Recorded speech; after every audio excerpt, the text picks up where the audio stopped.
نحمده ونصلي على رسوله الكريم اما بعد فاعوذ بالله من الشيطان الرجيم بسم الله الرحمن الرحيم ربي اشرح لي صدري ويسر لي امري واحلل عقدة من لساني يفقهوا قولي سبحانك لا علم لنا الا ما علمتنا انك انت العليم الحكيم۔ آج جو ہے بیٹا آج کا جو لیکچر ہے وہ جہاد کے اوپر ہے بیٹا۔ کس کے اوپر ہے؟ جہاد کے اوپر بیٹا۔ اچھا بیٹا، جہاد کے لفظی معنی کیا ہے بیٹا؟ کوشش کرنا، جدوجہد کرنا۔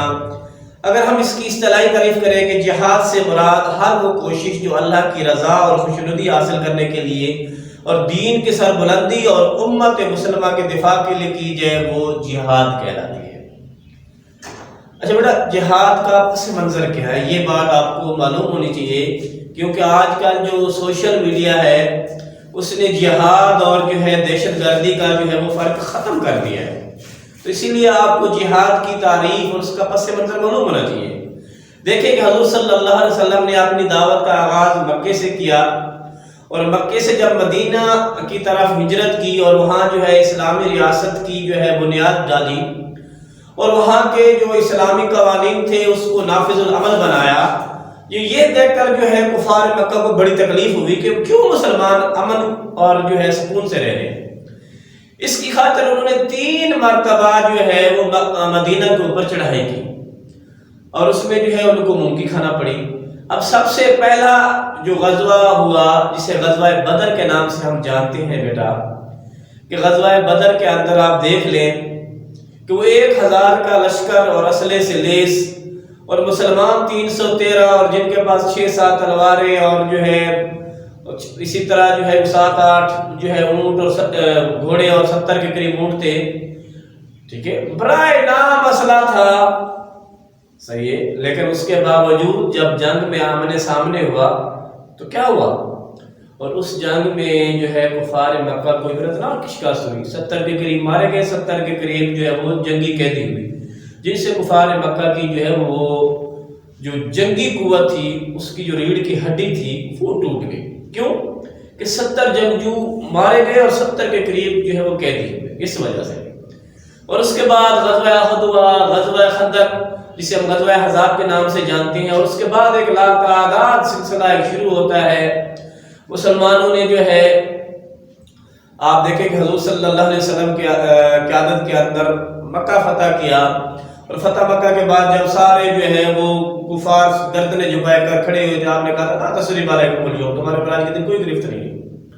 اور اس کے بعد جو ہے خلافت راشدہ کے اندر دیکھ لے کہ مسلمان عرب سے نکل کر عجم کے اندر اور اس وقت کی جو سپر پاور طاقتیں تھی ان کو شکست دی تھی۔ کیا وجہ تھی بیٹا؟ یہی جذبہ جہاد تھا اور مسلمانوں کی جو ہے وہ اخلاقی تربیت، تو جس کی بنیاد کے اوپر مسلمانوں نے اپنے اس وقت کی سپر پاور طاقتوں کے ساتھ جا کر ٹکرائے اور ان کو جو ہے شکست فاش دی اور اسلام کا جھنڈا جو ہے وہ سر بلند کیا۔ اب آپ کو معلوم ہو گیا ہوگا کہ جہاد کی ابتدا کہاں سے ہوئی اور کیوں ہوئی بیٹا، صحیح ہے بیٹا؟ اور آپ کو بیٹا معلوم ہونا چاہیے کہ جہاد کا مقصد کیا ہے۔ جہاد کا مقصد جو ہے بیٹا وہ کیا ہے؟ فتنے کو ختم کرنا ہے۔ آپ کو اس وقت معلوم ہے دنیا کے اندر سب سے بڑا مسئلہ امن اور سلامتی کا ہے۔ جہاد ہے امن اور سلامتی کا ضامن ہے بیٹا۔ نبی اکرم صلی اللہ علیہ وسلم نے اور صحابہ کرام نے جہاد کے ذریعے فتنہ فساد ختم کیا اور مثالی امن پیش کیا، جیسا کہ اللہ تبارک و تعالیٰ نے قرآن مجید میں فرمایا وَقَاتِلُوهُمْ حَتَّى لَا تَكُونُ فِتْنَةٌ، کہ تم ان سے لڑتے رہو یہاں تک کہ فتنہ باقی نہ رہے۔ در حقیقت جہاد کا مقصد کیا ہے بیٹا؟ فتنہ فساد اور ظلم کے نظام کا خاتمہ کر کے اللہ کے قانون کو نافذ کرنا ہے، یہ جہاد۔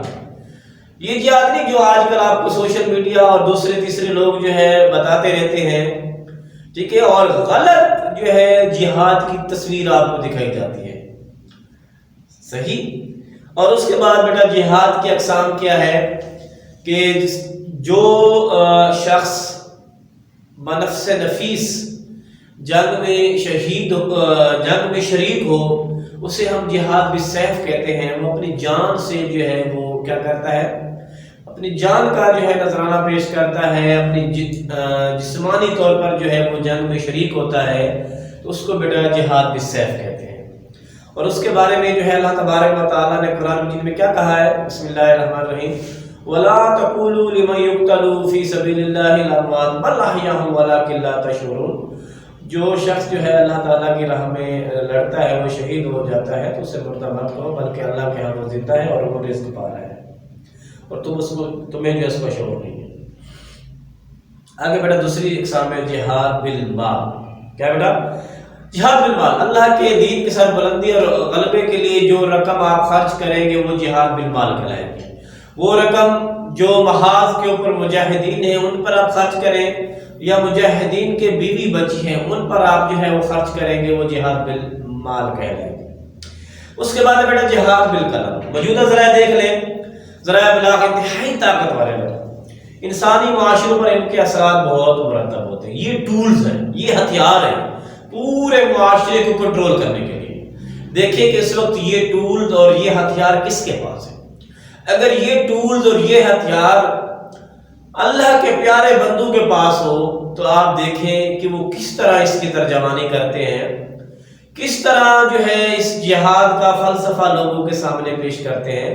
لیکن بدقسمتی سے جو ہے وہ نااہل لوگ ہو گئے ہیں، دین سے جن کی واقفیت نہیں ہے، تو اس کی وجہ سے جو ہے وہ آپ دیکھ لیں کہ جہاد کا جو فلسفہ ہے، جہاد کا جو تصور ہے، اس کو مسخ کر دیا گیا۔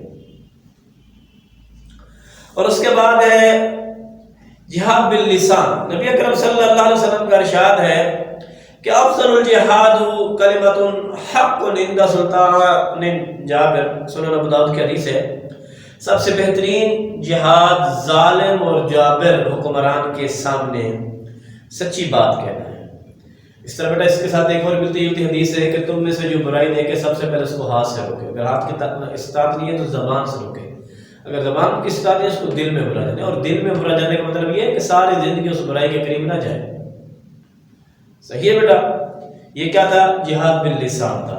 اس کے علاوہ بیٹا دیکھ لیں سوشل میڈیا آپ لوگوں کے پاس، اس کا اگر آپ صحیح اس کا استعمال کریں تو اس سے بھی جو ہے، اور یہ جو الیکٹرانک میڈیا ہے، پرنٹ میڈیا ہے، جتنا بھی جو اس کے اندر اگر آپ صحیح کردار ادا کریں تو ہم جہاد کا صحیح تصور اور فلسفہ لوگوں کے سامنے پیش کر سکتے ہیں۔ اور اس کے بعد خواہشات نفس کے خلاف، بیٹا یہ سب سے بڑا اہم جہاد ہے آپ لوگوں کے لیے جو اس وقت بہت بیٹا لازمی ہے۔ دیکھ لیں بیٹا کہ آج کل جو ہے ہمارے حالات کس طرف جا رہے ہیں، آئے روز جو ہے معاشرہ گمراہی کی طرف بڑھ رہا ہے، اور بالخصوص ہماری ینگ جنریشن اس سے بری طرح متاثر ہو رہی ہے۔ تو اس کے لیے جو ہے جہاد بالنفس بیٹا بہت ضروری ہے۔ آپ میں سے ہر ایک بچہ جو ہے آج سے عہد کر لے کہ میں نے جہاد بالنفس کرنا ہے۔ اور اس کے بارے میں بہقی کی جو حدیث ہے اس میں حضور صلی اللہ علیہ وسلم نے فرمایا کہ والمجاہد من جہد نفسہ فی طاعات اللہ، مجاہد وہ ہے جو اللہ کی اطاعت میں اپنے نفس کے خلاف جہاد کرتا ہے۔ ٹھیک ہے بیٹا، یہ تھا جہاد اور اس کی اقسام۔ اس کا ایک اور حدیث میں آپ کو بتا دیتا ہوں، نبی صلی اللہ علیہ وسلم نے فرمایا کہ اللہ کی راہ میں ایک دن کا پہرا دنیا اور جو کچھ دنیا میں ہے سب سے بہتر ہے۔ صحیح ہے؟ اب آپ کو معلوم ہو گیا ہوگا کہ جہاد کی تعریف کیا ہے، جہاد کا پس منظر کیا ہے، جہاد کا مقصد کیا ہے، جہاد کی اقسام کیا ہے۔ بیٹا پچھلے لیکچر کی طرح ہم بھی اس لیکچر کے اندر جو ہے آخر میں آپ کو کوئز دوں گا، وہ آپ نے جو ہے بیٹا حل کرنی ہوگی۔ سب سے پہلے بیٹا کہ آپ نے جو ہے بتانا ہے کہ خواہشات نفس کے خلاف جو حدیث دی گئی ہے وہ کس کتاب کی ہے، میں نے ابھی لیکچر کے اندر بتایا نہیں ہے۔ صحیح ہے بیٹا؟ اور اس کے بعد دوسرا سوال ہے کہ جہاد باللسان کے اندر میں نے جو آپ کے سامنے حدیث پڑھی ہے اس حدیث کا بھی بتانا ہے کہ وہ کس کتاب سے لی گئی ہے، اور اس حدیث کا ترجمہ جو ہے وہ آپ نے بتانا ہے بیٹا۔ اور اس کے بعد جو ہے جہاد کی جو اقسام ہے بیٹا ان کے بتانا ہے کہ کتنی تعداد ہے۔ صحیح ہے؟ اور اس کے بعد جو ہے جہاد کا مقصد وہ کیا ہے وہ آپ نے ایک جو ہے وہ بتانا ہے۔ صحیح ہے؟ اور اس کے اندر میں نے ایک آیات پڑھی ہے وہ جو ہے آپ نے اس کا ترجمہ جو ہے وہ بتانا ہے۔